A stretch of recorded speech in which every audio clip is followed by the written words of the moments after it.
I spend a lot of time in my car. How many of you can relate to that? Driving in your car? I spend a lot of time in my car traveling actually to Pennsylvania, to the Poconos, to the Lehigh Valley area in Pennsylvania, because my sister and brother-in-law live in the lower end of the Poconos, and my dad lives in an assisted living facility in Whitehall, which is in the Lehigh Valley in Pennsylvania. And so I try to make trips out there, what I call a quick turnaround trip, for about 2 or 3 days, 2.5 days really, every 6 weeks or so. So I spend a lot of time traveling in my car, and I spend a lot of time traveling out Route 80, Interstate 80, through the state of Pennsylvania. And I spend so much time traveling along there that I know that route pretty well, and I know that there are rest stops at mile marker 30 going east, 88, 219, and 246. I stop at the Sheetz usually at mile marker 120, and I get gas. Huh? You know that? You know that place. Okay, yes, mile marker 120. That's right. And when I'm at the Sheetz, though, I have to tell you, I long for the Wawa at mile marker 277, because that is where I can get a real Philadelphia pretzel, and I can get a hoagie. You might not know what that is. It's a sandwich better than anything you've ever tasted. I can get a hoagie for the rest of my journey down Route 476, the northeast extension of the Pennsylvania Turnpike. So I don't want to get into the whole Sheetz versus Wawa wars. Anybody who's from Pennsylvania might know that there are some people who prefer Sheetz and others who think that Wawa is the real deal. I will always, being from Philadelphia, I will always prefer Wawa, but Sheetz will have to do here in Ohio because we don't have Wawa here, but I digress on that. But I'm always aware of those mile markers as I travel. Maybe it's because I'm a numbers person, so I'm calculating how far I have gone and how much further I have to go.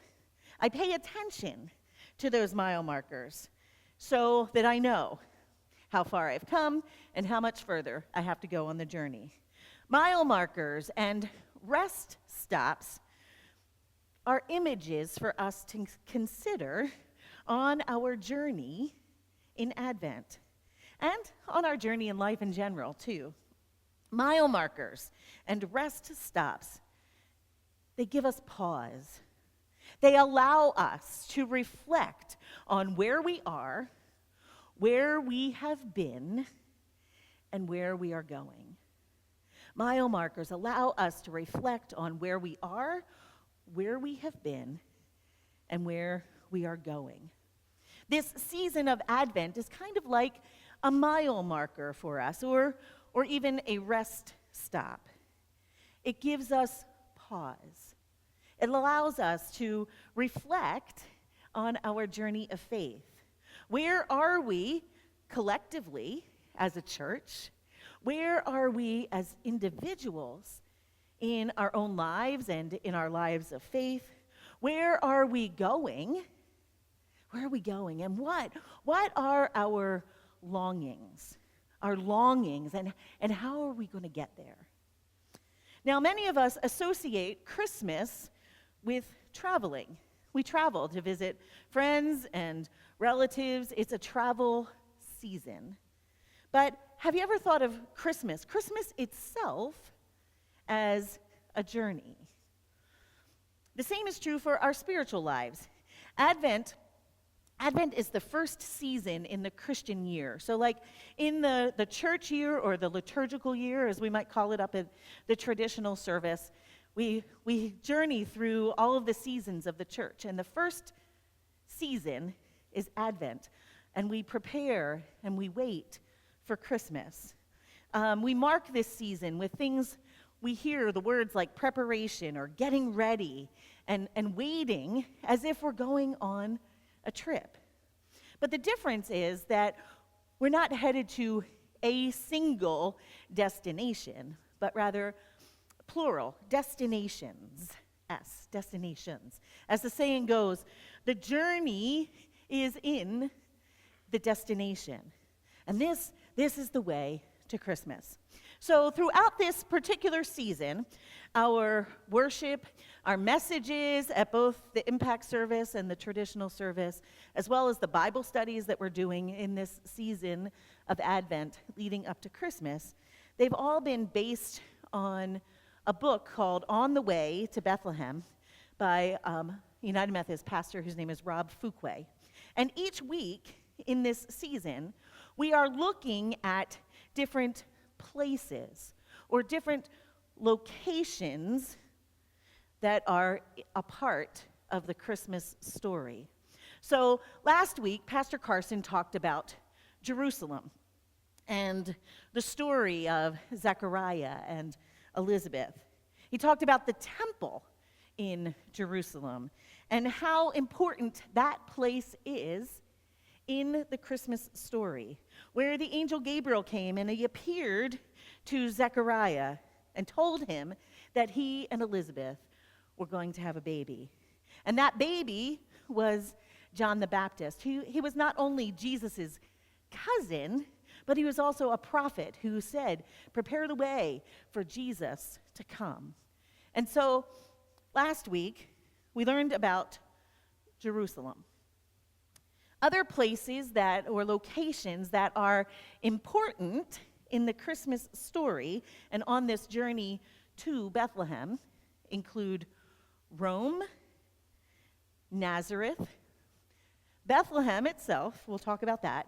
And then after the Christmas story in Bethlehem, we're going to look at Persia, which is the place where Mary and Joseph and Jesus fled to after Jesus was born. But today we're looking at Rome.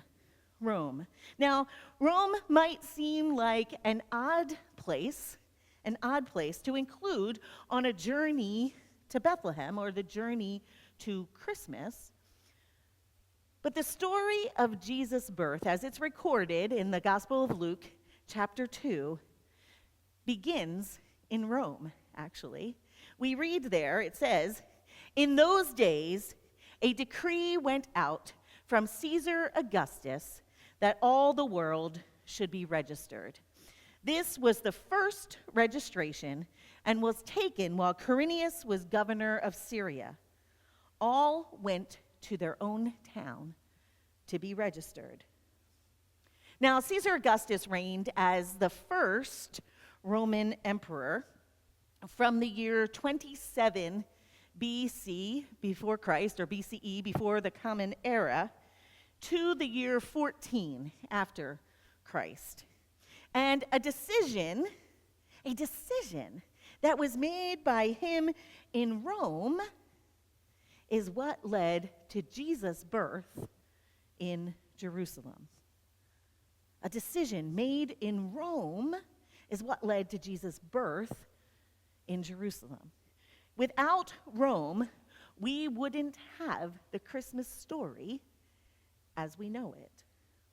So what do we know about Rome at the time of Jesus? Well, Caesar Augustus was also known as Octavian, and during his reign, he extended the Roman Empire to include much of Europe, as well as the Middle East and parts of North Africa as well. He really extended the broad reach of the Roman Empire. And the city of Rome itself flourished during that time, making it the largest city in the world at that time.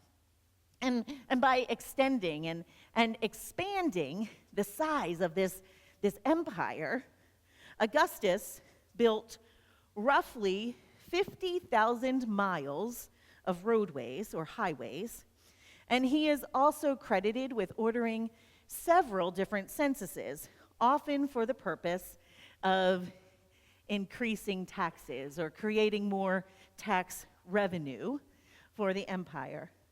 In order, all of that, the taxes, in order to support the military, the aqueducts that were being built, and all of those roadways.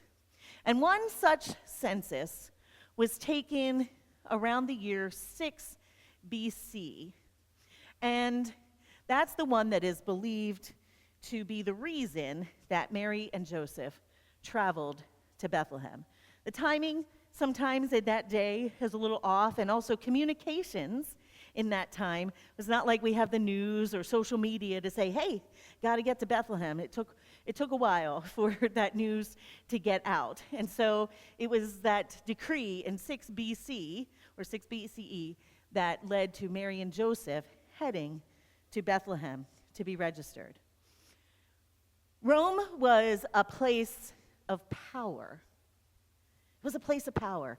And it had the power to do some really good things, like those aqueducts that I mentioned a minute ago. They were like these sewer systems that helped reduce disease and sickness. With that military presence that they had, there was this sense of security. And its roadway system that they created made for faster connection between the various regions and cities. And the construction of all of those things created jobs, and it stimulated the economy, kind of like we hear today. But as a place of power,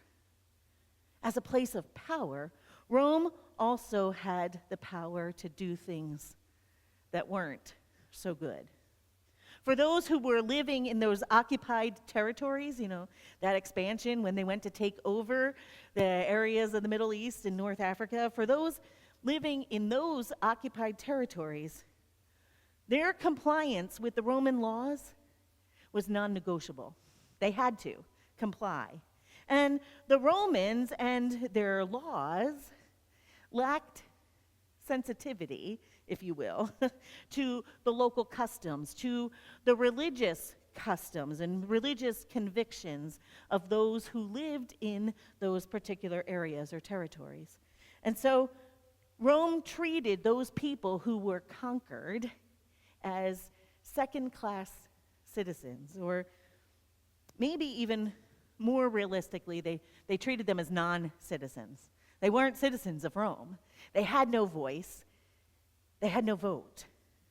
And what happened in Rome could adversely affect people's lives, and there wasn't much that could be done about it at all. Now, the news about this decree that had been issued calling for this census probably was not met with a whole lot of joy from the people of Israel. It was likely met with some cynicism, some skepticism. They would have wondered if this census then was going to lead to more taxes, more payments, or even the possibility of war in their region. They didn't trust. They didn't trust Rome. Does that sound kind of familiar? About people of power, places of power, even in our time today? There are places of power in our lives that are like the Romes. Those places where decisions are made that impact our lives beyond our control. What are those Romes in your life? Maybe, no offense, Laura, but maybe it's a city government, or maybe even our national government, or it could be some corporate office or headquarters where decisions are made that affect our health care coverage or our access to public services and such. There are places of power and people in those places of power that affect us. And we feel powerless to do anything about it. We all have those places in our lives that are like Rome. And some of us actually live in Rome. Some of us are in positions of power to make decisions that affect people both near and far. And we have to keep those folks in mind. And we have to make those decisions with grace and humility. But all of us are affected by the Romes of this world. We are all impacted by events that are beyond our control. Rome reminds us of the reality of the Israelites. They lived under this occupying force that was beyond their control. And they longed.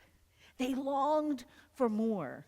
They longed for freedom. They longed for justice. They longed for peace.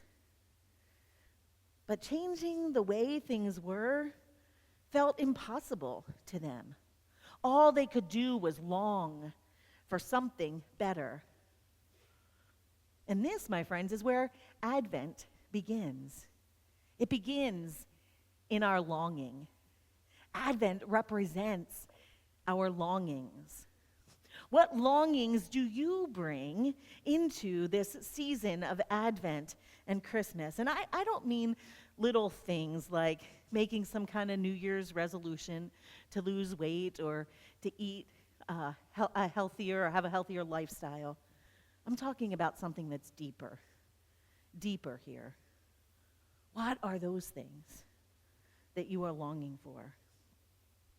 In Romans 8, Paul writes, I consider that the sufferings of this present time are not worth comparing to the glory about to be revealed to us. For the creation waits in eager longing for the revealing of the children of God. We know that the whole creation has been groaning together as it suffers together the pains of labor. And not only the creation, but we ourselves, who have the first fruits of the Spirit, we groan inwardly while we wait for adoption, the redemption of our bodies. For in hope we were saved.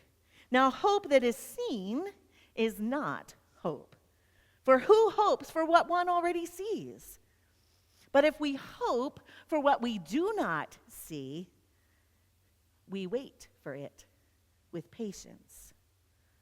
Paul tells us that all of creation waits in eager longing. And we recognize that the world that we live in right now, whatever our current reality is, we recognize that, but we long for a world that is better. That's better than what we know and what we live right now in this moment. Paul likens our current experience to that of labor pains. And Paul encourages us to believe that God is at work in the world doing something that will one day cause our pain to subside and give way for new life. We're to believe that God is at work in this world, doing something that will one day cause our pain to go away and to give way, to make way for something new to happen. We can't quite see it yet. All we know is that present pain that we are in this very moment. But we wait. We wait in eager longing. We wait in eager longing, knowing that something new is on the way. I think it's really interesting that Luke begins the Christmas story in Rome because all of us are affected by Rome's. And if we allow it to happen, Rome can crush our spirits. It can even crush our belief in God.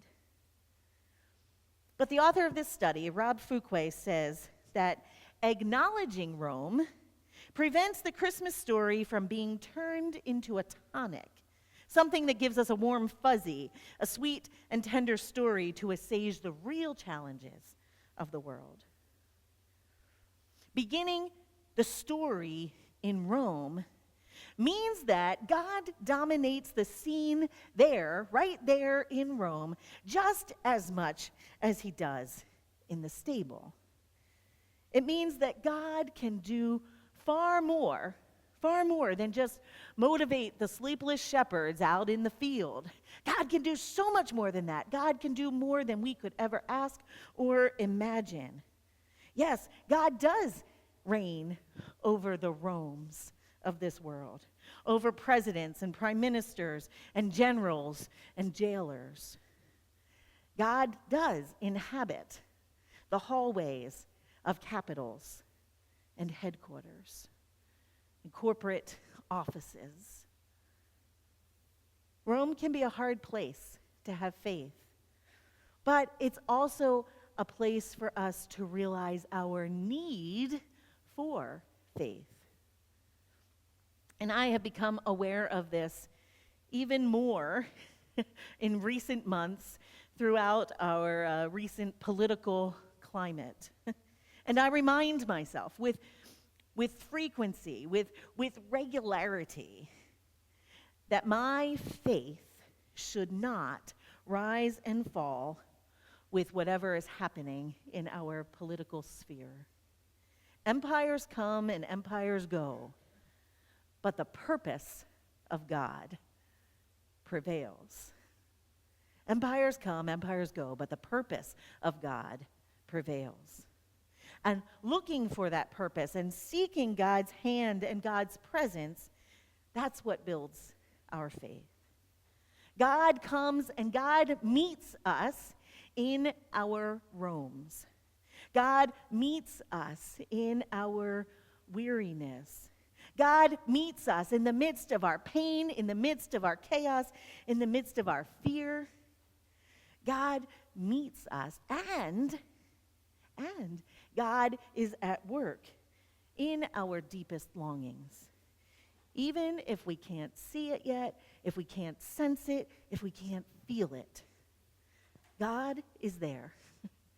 God is present. God is indeed at work. And that, my friends, is what gives us hope. God is at work. That gives us hope in this Advent and Christmas season and well beyond that. God is at work. God gives us hope. Thanks be to God for that.